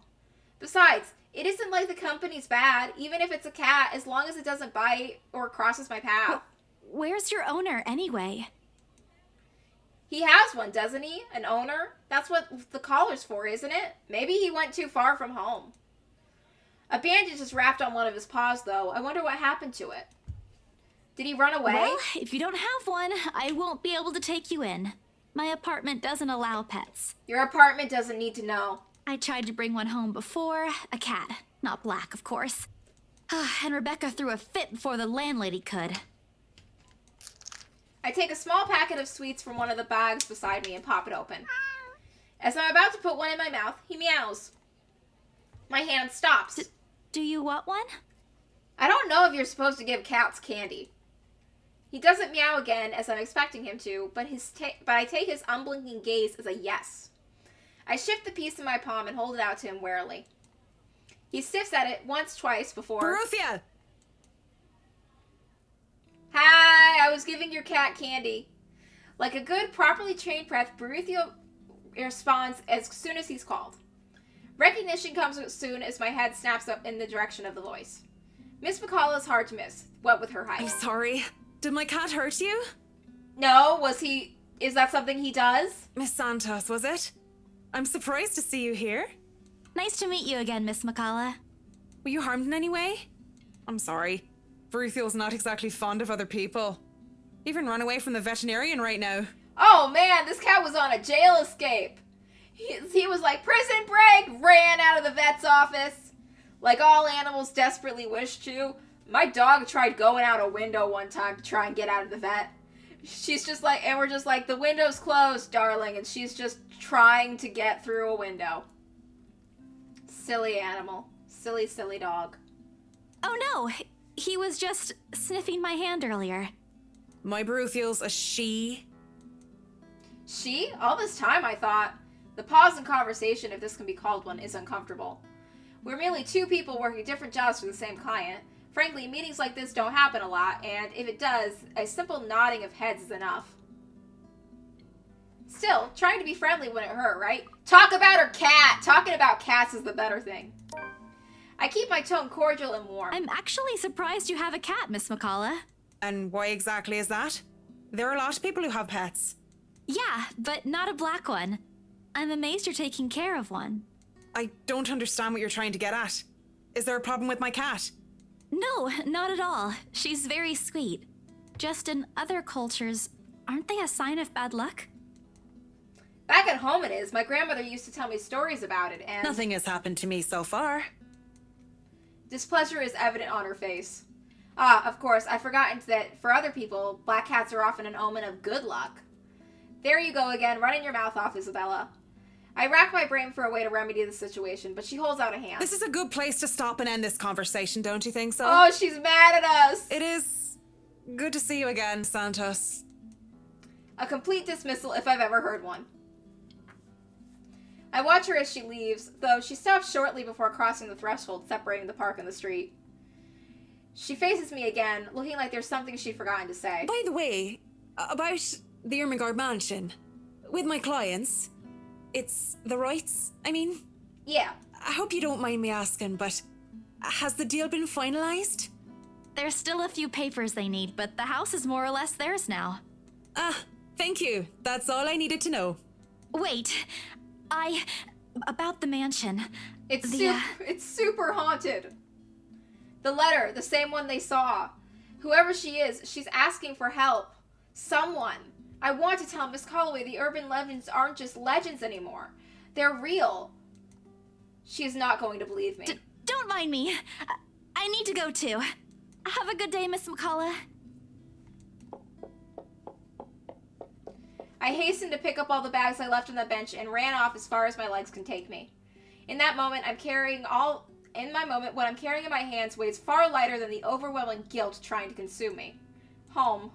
I want to go home. Anywhere where I won't be reminded of the house. Of her. Of my own cowardice. The food tastes less appetizing tonight. A pity. One would think that someone would have been on a continuous binge of instant noodles would find a home-cooked meal enjoyable. But it isn't. Hunger isn't what's gnawing at me tonight, neither are my sore muscles. The TV runs loudly in the background, but what it says barely registers to my brain. It's hard when the things you're trying to forget keep returning to the forefront of your mind. It distracts you, eats at you, devours you. I wish this would stop. I wish I wasn't the one who picked it up. I wish it was somebody else. In other local news, a woman was found dead in her home. Oh, shit. Luxbourne police officials are currently investigating the crime scene, but has classified the case as homicide. Huh? The victim, identified as Rose Pamela Cooper, 33 years old, working as a real estate agent. No, not Rose! Rose? Discovered lying in a pool of blood in her two-bedroom flat with the words "Help me" repeatedly written on the walls. Oh my fucking god! No. No. This isn't what I want. This isn't supposed to happen. None of this is supposed to happen. No one's supposed to die. Those are just stories, right? Legends. This is what everyone kept telling me, so why? Immediately, I rushed down to my study table in search of my phone. My hand, cold from dread, clings tightly to it as soon as I touch its edges. A piece of paper folded up by the leather lying unassumingly beside it slips to the floor when I pick up the device. I pay it no mind. There are more important things. Right now. I need to call her. I was with her. I was just with her not too long ago. She was okay. No. This isn't Rose. I'm sure of it. I just talked to her and... A sob escapes me as hot tears begin to blur my vision. One after another, they trickle down, weighted by the weight of the same guilt I refuse to admit I've been carrying from the start. The same one I've been hiding from. The same one that put people I care about in danger. My hands shake as I navigate Rose's number on my contacts list. She'll answer, right? That's what she always does. She'll pick up and tell me to turn down the waterworks and call me a wuss afterwards. She'll answer. Please answer, Rose. Again and again I dial, whispering, praying, pleading. Come on, Rose. Don't do this to me. Please pick up. Oh man, I really liked Rose. I know you're there, Rose. You're not dead. Please tell me you're not. This adds to the series of deaths and disappearances that has plagued Luxborn in the recent years. The authorities are currently looking at a possible link with the notorious Anselm Butcher case. The TV runs loudly in the background. A deafening static sounds from my speakers. But in my ears, I can only hear the screams. Her pleas, her whispers. Help me. We are not safe. A buzzing sensation jolts me awake. My body still wants to sleep, to forget what I heard, what I saw last night. But it's there, nudging and prodding at me. Slowly, I become aware of how awkward my position is, and the aches that accompany sleeping in a curled up position from before. If I even slept at all. The memories are impossible to forget now that Rose is gone. They say it's easier when you say it out loud. Instead, the words weigh heavier on me each time. She's gone. Gone because of me. Gone because of the one letter I was too curious to look at. I should have been more careful. I should have just kept my mouth shut. I should have destroyed it before anyone else had gotten involved. The notification blinks on my laptop increasingly, mockingly whenever I look at it, as if it's calling me back to a sense of normalcy. I check it, nevertheless, out of habit more than anything. To all BRC employees, in light of recent events, there will be an all-staff emergency reading from 1 p.m. to 2 p.m. Attendance is a must. Company changes, new hierarchy and policies, and all will be discussed during the meeting. Everyone is expected to bring a copy of their own attendance logs and sales reports for the last 6 months to be submitted to your respective managers to review. We are expecting everyone's cooperation.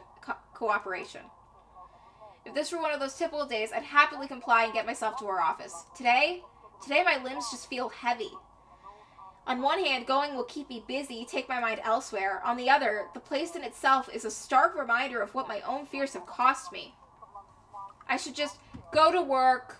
Don't stay home, because if you stay home, the ghost is gonna have no witnesses to stop you.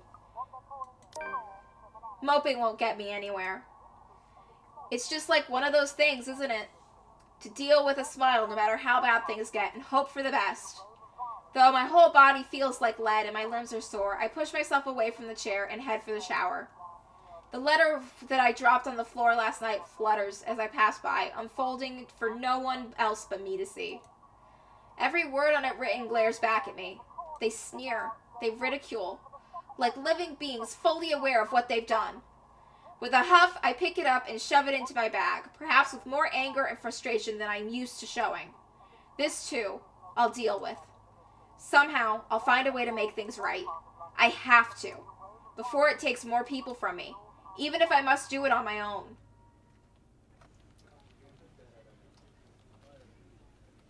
Papers rustling, telephones ringing, feet shuffling. Overall, today looks like a typical working day at Briar Reality Corporation. Except it isn't. The air is thick with tension and unspoken questions. No doubt everyone present has already heard about Rose.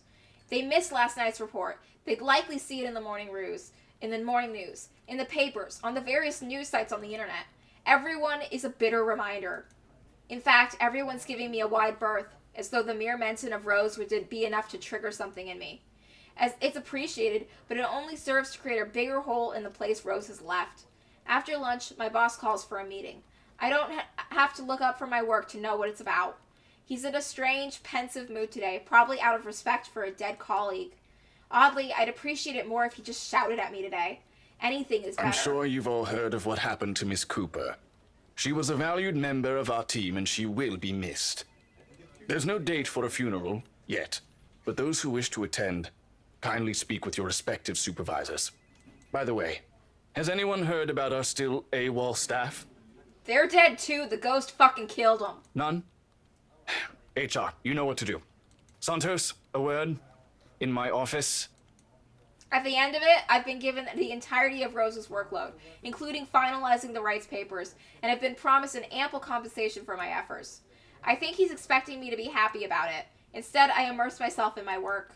I have to anyway, if I want to forget. Time flies when you do, and by the time I notice, it's already late. Everyone's already gone, leaving me in the company of a radio and a member of our janitorial staff. I don't even know his name. Rose likely does. She remembers people easily like that. The Luxbourne Police Department continues its search for the following reported missing people. The radio blares one name after another. Hold on a second. Missing? Aren't they? Still, I have to check. Frantic, I turn back to my desktop. The loud tapping of my fingers against the keys fills the office for better part of my shift as I look through everything. The background of the place, its history from its current owners, a list of employees hired under BRC, and I'm right. Of course I am. BRC have a lot of staff, and they might have a lot of agents hired, but I'd remember those names anywhere. After all, they're also a part of the crew who worked with us in preparing the mansion for the open house. Then the letters... No, that can't be. I hope that's not what I'm thinking. But Rose is... Something snaps into place for a fraction of a moment. These people, Rose, the letter. I need to... No, if it's like this, they still won't believe me. I have to make sure of it first. Evidence doesn't lie. That's what Ash often says, right? If I have proof, then maybe... I don't want to get my hopes up yet, but maybe there's a way I can save them. The letter, my phone, papers, anything that will be useful. I grab all of them and stuff them into my bag. I can't stay here. There's something I need to do. There's something those people should... The noise cuts sharply through the room, stopping my hand short of cramming a pen into my bag. Hello? Anyone there? Oh, I don't like where this is going. Someone must have left their printer open again. I may be in a hurry, but if I don't turn it off, another person is certainly going to have a fit tomorrow over wasted company resources. Oh, I don't like where this is going. Most of the time, Rose would be the one nagging, but the clicking of my pen in my hand is a welcome distraction as I search for said object.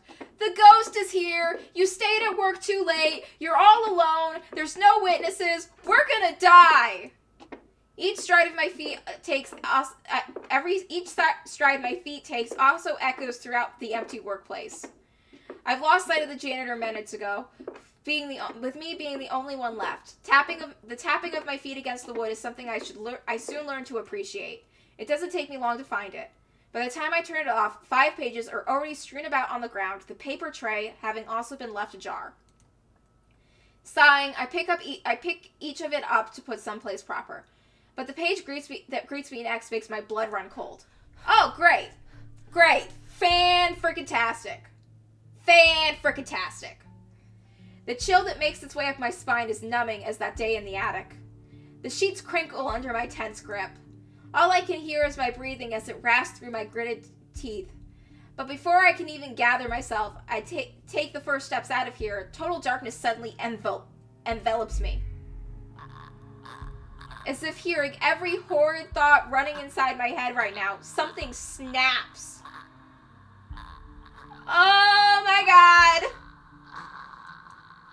A soft creak grating through the thin veil of stillness that has descended into the room. Every muscle in my body goes rigid at the sound. Oh my god, we're gonna die!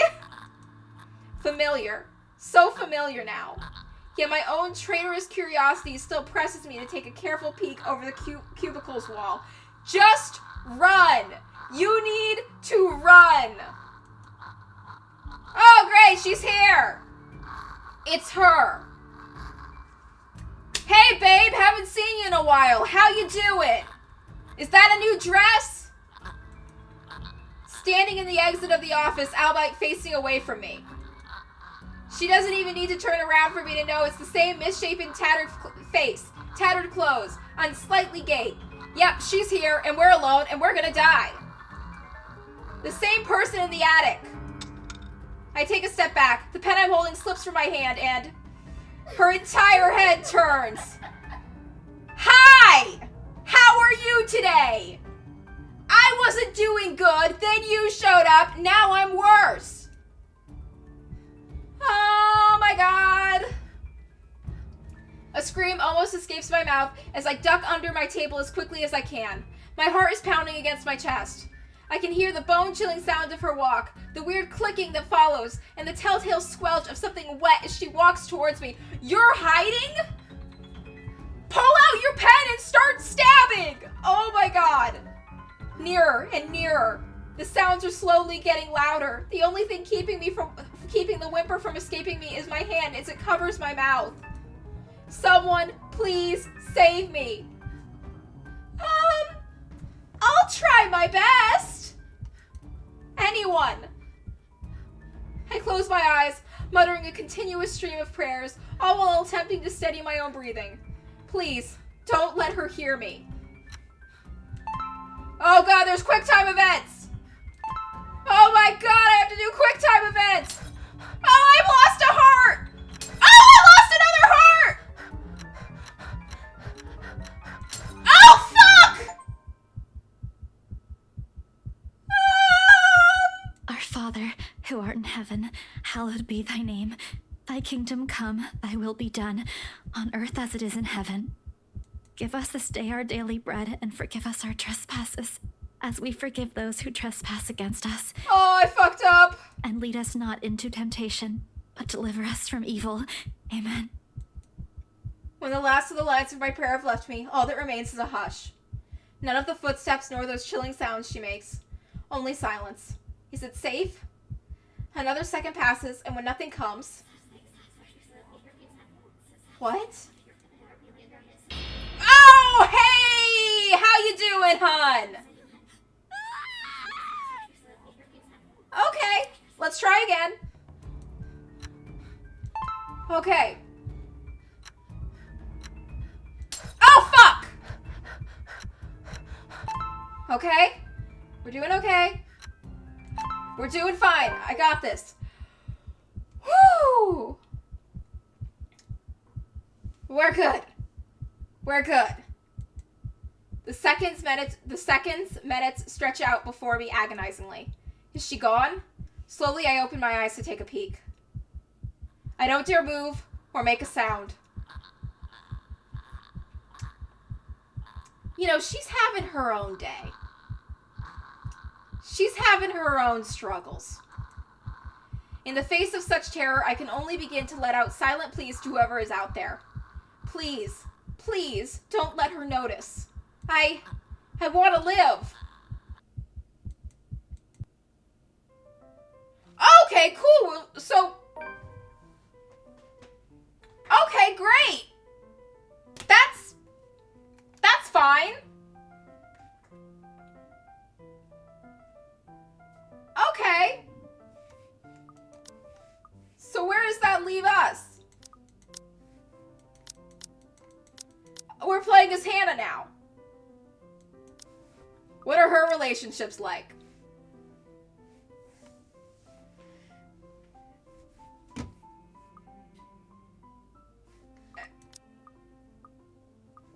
my god. Isabella! Isabella, I'm so worried about you, girl. I guess with us changing to a new perspective, this is as good a place to stop as any for today. Hope everyone had fun. And until next time, show's